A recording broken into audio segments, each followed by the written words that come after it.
क्या, ऐसे विश्वासियों के साथ में अविश्वास करो, इनको धोखा दो, धोखे में रखो।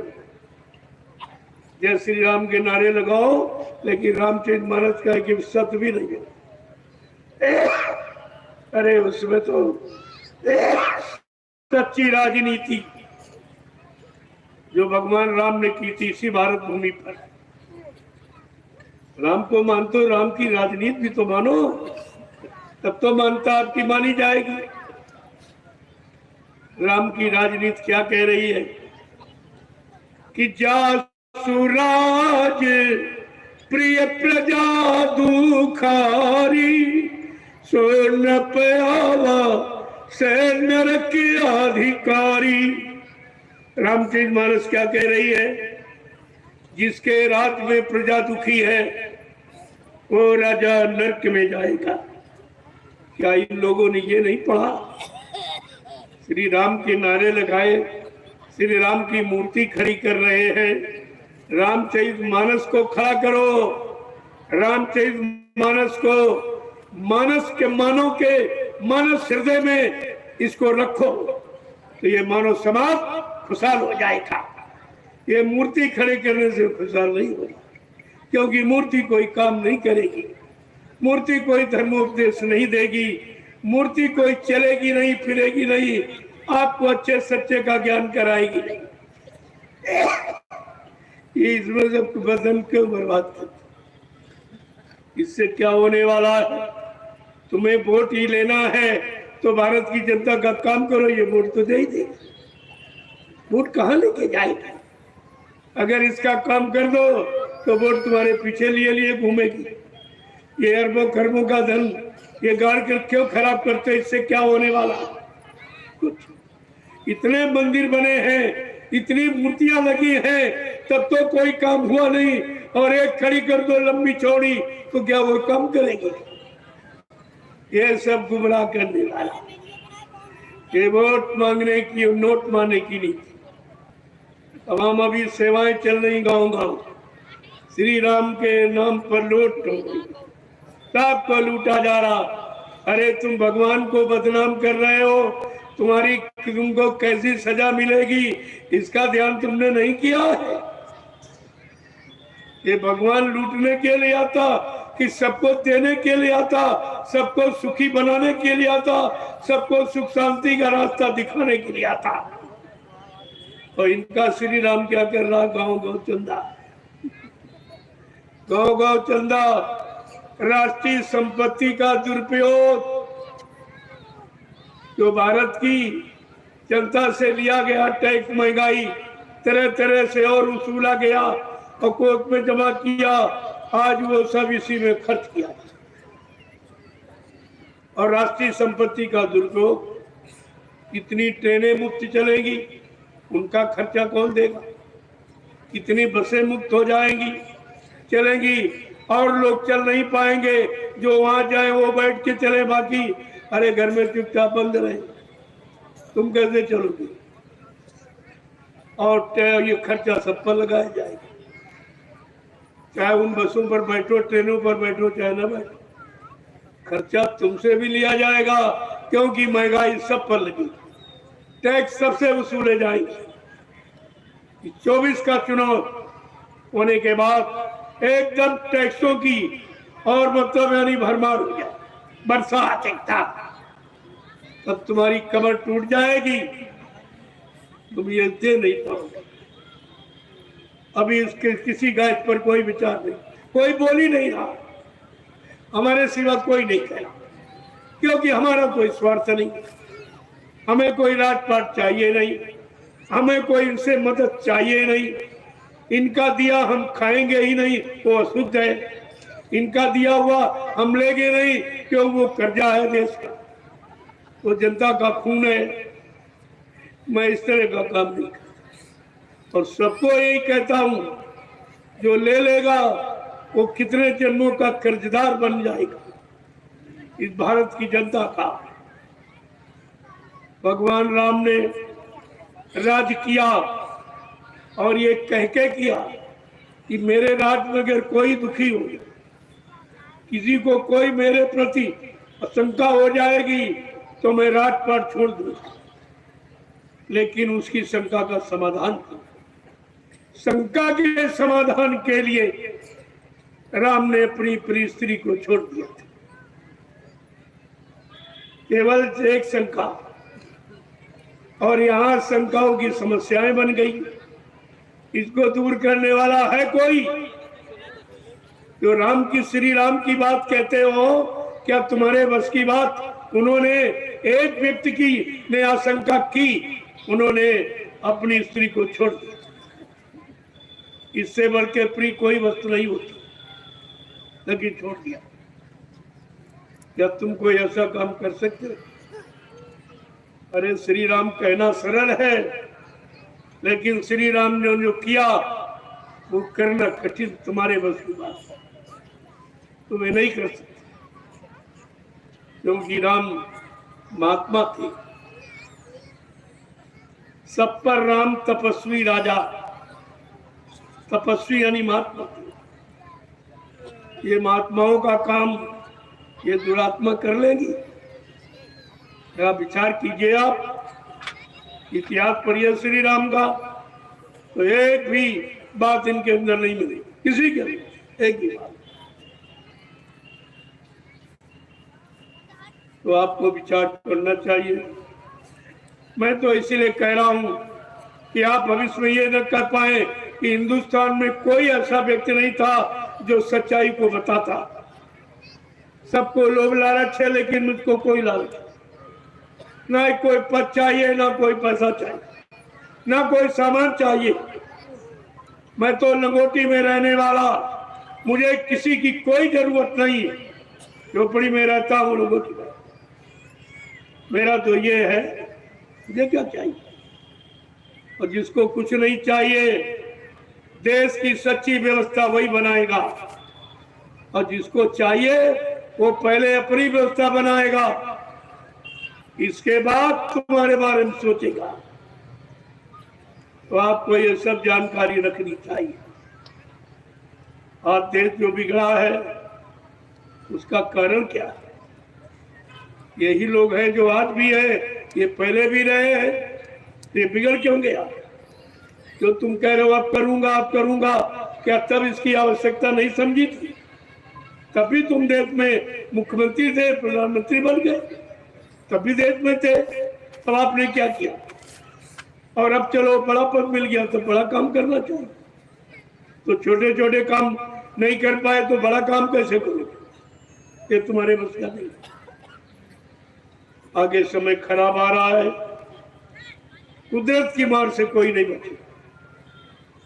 तुम सोचते हो कि हम अधिकारी हैं, मतलब हमारा अधिकार है, हमारी सुरक्षा है, लेकिन जब वो नाराज हो जाएगा तो ऊपर वाला, तब ये सुरक्षा तुम्हारी कुछ काम नहीं है। क्योंकि जब कर्मों की अदायगी शुरू हो जाएगी, जो जो कर्म आपने किए अच्छे बुरे, जब उसकी अदायगी शुरू हो जाएगी तब फिर बचाने वाला कोई दिखाई नहीं। कर्मों की मार से बचाने वाला या कोई नहीं, केवल संत महापुरुषों के सिवा तुम्हें कर्मों की अदायगी कोई करा नहीं सकता, और इस मार से कोई बचा नहीं सकता। आज स्थिति बिगड़ने का कारण क्या है? ऐसी स्थिति बिगड़ गई कि धार्मिक देश होते हुए भी, धार्मिक व्यवस्था होते हुए भी, और जगह जगह धर्म की चर्चा और धार्मिक ये चिन्ह, जो मंदिर मंदिर मूर्तियां, ये भी धार्मिक चिन्ह हैं, लेकिन काम कुछ नहीं। धर्म की जगह धर्म बढ़ रहा, पुण्य की जगह पाप बढ़ रहा है, सत्य की जगह झूठ बढ़ रहा है, मानवता चले दानवता बढ़ रही, रहे मूर्तियां की जगह हिंसा मारकाट बढ़ रही। ये सब उल्टा क्यों हो रहा है? सब उल्टा, और कोई काम हो नहीं रहा, और होने करने वाले यही, जब आप पहले नहीं कर पाए अब कहां से कर ले? भाई 2 पंचवर्षीय मौका मिला है, तब नहीं कर पाए हो, क्या तीसरी में करने का संकल्प है तुम्हारा कि 2 में नहीं करेंगे, 2 में लूटेंगे और तीसरे में काम करेंगे। क्या ये मतलब है? क्या ये संकल्प तुमने लिया है? अरे देखने वाला परमात्मा सब देख रहा है। परमात्मा से डरो। मैं नहीं कह रहा, शास्त्र कह रहे हैं, मैं उनको आपके सामने उजागर कर रहा हूं। इन शास्त्रों को बताने वाला कोई नहीं कि धर्मशास्त्र क्या कह रहा है, ये भी तो दोषी हो जाए। तो इसलिए ऐसी व्यवस्था बिगड़ गई है कि भगवान पर भी टीका टिप्पणी शुरू हो गया। लोग कहते रहे भाई तू कहां सो रहा है, कहते कि पाप बढ़ता है तब तू आता है, क्या पाप भी कम बढ़ा है? मार काट हिंसा बढ़ती तब तू आता है, व्यभिचार दुष्कार बढ़ता तब तू आता है, चोरी डकैती कत्ल बलात्कार बढ़ता तब तू आता है, सत्य भूल जाते हैं, झूठ बोलने लगते हैं तब तू आता है। अब तो ये सबकी बाढ़ आ गई, तू कहां सो रहा है? लोग क्या कह रहे हैं कि पाप हंस रहा है, ये पाप हंस रहा है, ये धर्म रो रहा है, और प्रभु तेरी दुनिया में क्या हो रहा है? मंदिर और मस्जिद में कोई नहीं जाता है। प्रेमियों, जब घर में कोई श्री राम की पूजा नहीं कर रहा, अपने घर में मंदिर बने उनमें नहीं कोई जा रहा, तो ये अयोध्या कौन जाएगा? किसके पास समय है? किसके पास किराया भाड़ा इतना है, परिवार चलाना मुश्किल है, क्या वो पूजा करने अयोध्या जाएगा? अरे घर में नहीं पूजा की तो वहां जाएगा, और फिर वहां कितने दिन कर पाएगा? परिवार बाल बच्चे देखेगा कि नहीं? तो तुम्हें तो अपने मनुष्य मंदिर में पूजा करनी चाहिए। ये सच्चा मंदिर भगवान का बनाया।